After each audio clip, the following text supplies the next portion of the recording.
After some cryptic social media posts yesterday and not appearing last night on NXT, we got the latest on Corey Graves' status in WWE. Speaking of NXT, TNA Knockouts champion Masa Slamovich appears last night on the program, as well as Bayley, who confronts Roxanne Perez. The NXT Tag Team Championships were successfully defended last night, but it looks like the WWE Tag Team Champions, DIY, have got their eyes on the former set of titles they once held. Obafemi is set to defend his NXT Championship next week. New number one contenders for the WWE Women's Tag Team Championships have been confirmed. A Women's North American Championship match is set for 2 weeks' time. Vince McMahon's reaction to his latest legal developments has been revealed, plus an update and rumor killer when it comes to a WWE PLE being held in Mexico this year.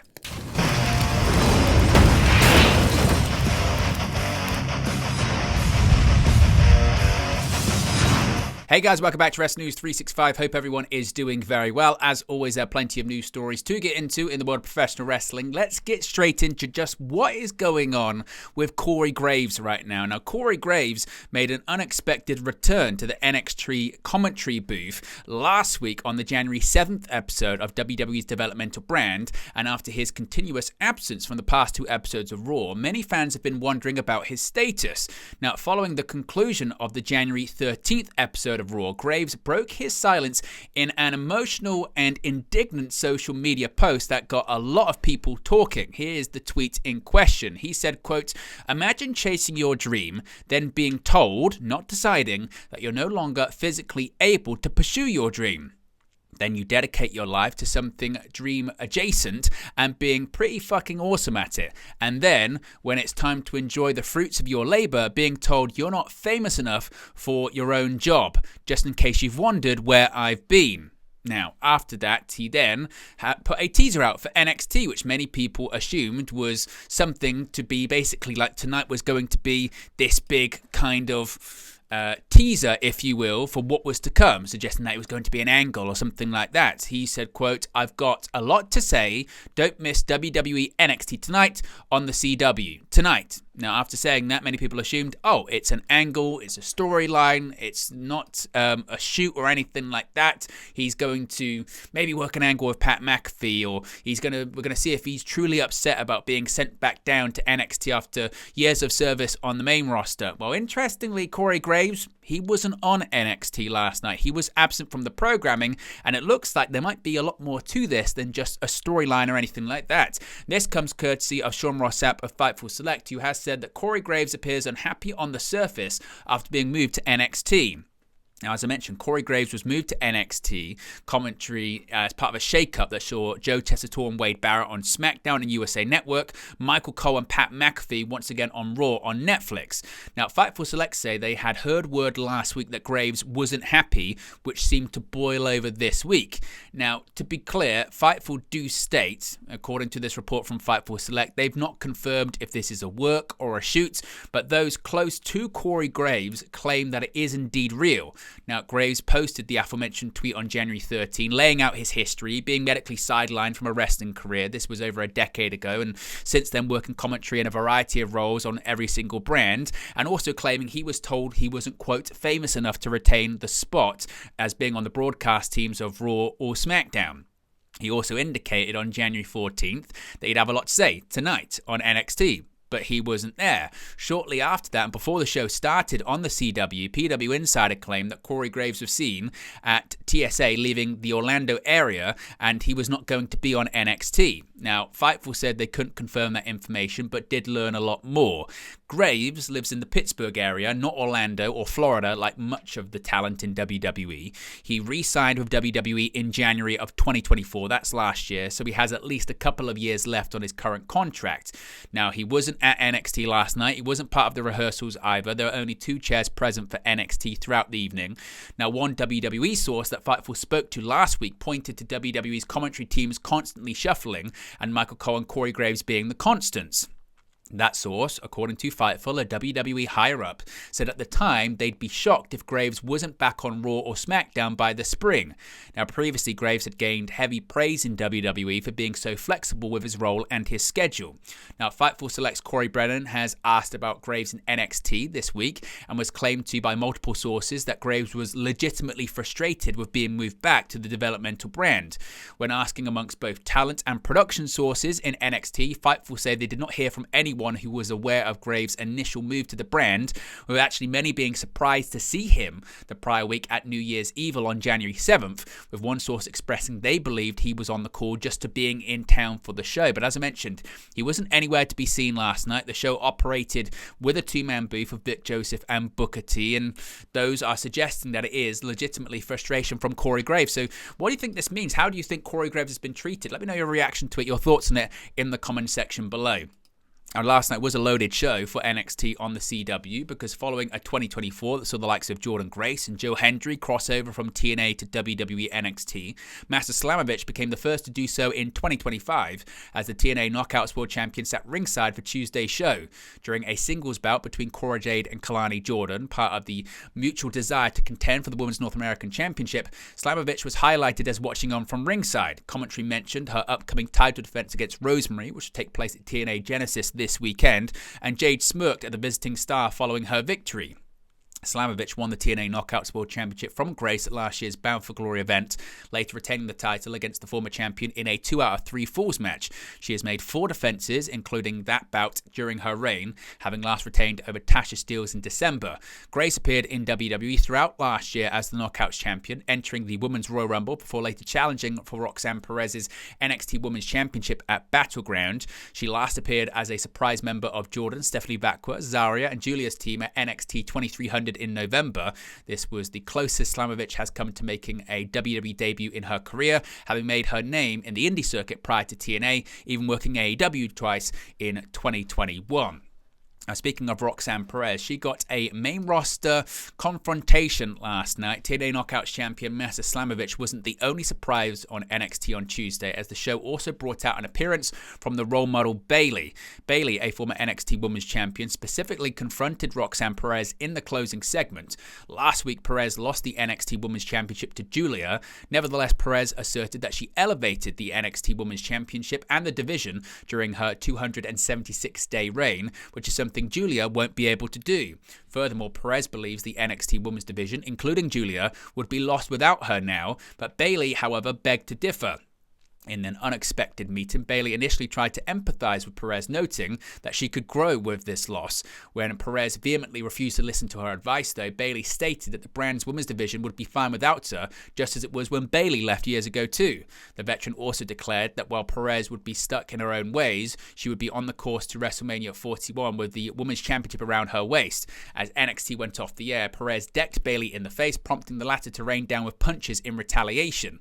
Following her loss to Julia last week, question marks emerged around a possible path that Perez may take next. Given their confrontation, it now seems that this path could take her to Bayley's home of SmackDown, where she's wrestled once before. Alternatively, Bayley, of course, could work at programming NXT, like many main roster stars have done over the last 2 years.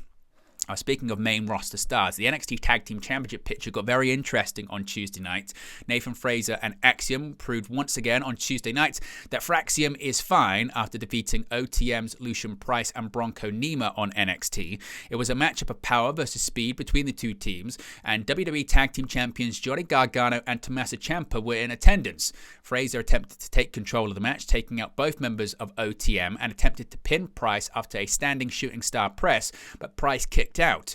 Frazer went to the top, but Price got out of the way. Axiom went right after a pin attempt from an armbar onto Price, and Frazer got Nima in a guillotine before he was able to interfere. OTM got on their feet, and Price got both Axiom and Frazer up and slammed one on top of the other. Price got out the ring and cleared off the announce table, but Axiom was able to escape and avoided being sent through it. Frazer went to the top rope and splashed Price through the desk while Axiom had Nima in the ring. He hit the golden ratio and pinned Nima for the victory. Speaking of titles, a big NXT Championship match is set for next week. Femi will be making the first defense of his NXT Championship next Tuesday, as confirmed begrudgingly by General Manager Ava during this week's NXT. The opening segment of the show saw the new title holder address his victory on last week's New Year's Evil special, extending respect for the former champion Trick Williams while also sparing none for Eddie Thorpe, who had manipulated his way around the Iron Survivor Challenge and into the title bout. He described Thorpe as a cockroach with whom he couldn't get rid of before being interrupted by North American champion Tony D'Angelo, drawing his attention for a blindside attack from Thorpe with a leather strap. Later in the show, Femi appeared backstage to demand his first defense come against Thorpe. Ava pushed back, reasoning that she wouldn't reward Thorpe's bending of the rules. But then Femi had Robert Stone in the air and against the wall until she relented, confirming the match for next week's show. Thorpe qualified for the Iron Survivor Challenge in December, winning a last-chance fatal four-way, but then couldn't make it into the bout after being attacked by an unknown assailant. Femi took his place in the bout, winning it and thus earning a shot at the title last week. Thorpe then justified that he should have a shot at the title when accepted, and he admitted that he actually staged the attack all along. In the title bout with Williams, he held the champion to a double pin finish and slid his way into the match last week. Next week might be the last chance for him to make good on his game plan. Now, also speaking of titles, we've got new number one contenders for the Women's Tag Team Championships. New number one contenders for the WWE Women's Tag Team titles, held by Bianca Belair and Naomi, were determined on NXT on Tuesday. And Lash Legend and Takara Jackson will be getting a shot at the gold. Legend and Jackson defeated Unholy Union's Alba Fire and Isla Dawn on the show. As commentary noted, the transfer portal was still open for all brands. The match picked up when Jackson got on Legend's shoulders, but Fire cut Legend out from the knees, sending Jackson flying into the turnbuckle.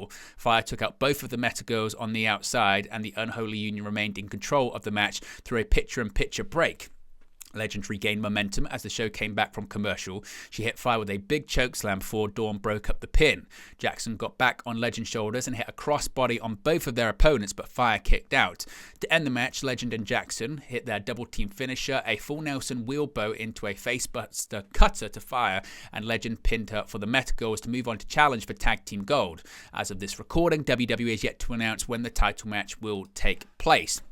Now, one title match that has been confirmed to be taking place in 2 weeks' time is a Women's North American Championship match. Fallon Henley will defend her NXT North American Championship at NXT Center Stage against the newly returned Shotzi in Atlanta in 2 weeks. Shotzi earned her shot at the championship in part thanks to Henley and Fatal Influence when she defeated Stephanie Vacqua on WWE NXT. The match pitting Shotzi against Vacqua was set up last week at New Year's Evil when Vacqua won a fatal four-way match for a shot at the Women's North American Championship, but Shotzi pinned Henley in a six-woman tag team match. Shotzi and Vacqua traded pinfall and submission attempts throughout the match, which ramped up when Shotzi hit a Hurricane Runner from the top rope, taking Vacqua down. Vacqua hit a big hip toss to Shotzi, sending her into the turnbuckle, following it up with a pair of knees into the corner. JC Jane ran down to the ring in an attempt to distract both women, but they teamed up and hit Jane with a double headbutt. Vacqua got Shotzi on the ropes, but Henley interfered from the opposite side of the ring while the referee was distracted, striking Vacqua in the back with her championship. Shotzi was able to get the pin on Vacqua, but was not happy when she realized Fatal Influence had interfered. Of course, again, that match will be taking place in 2 weeks' time.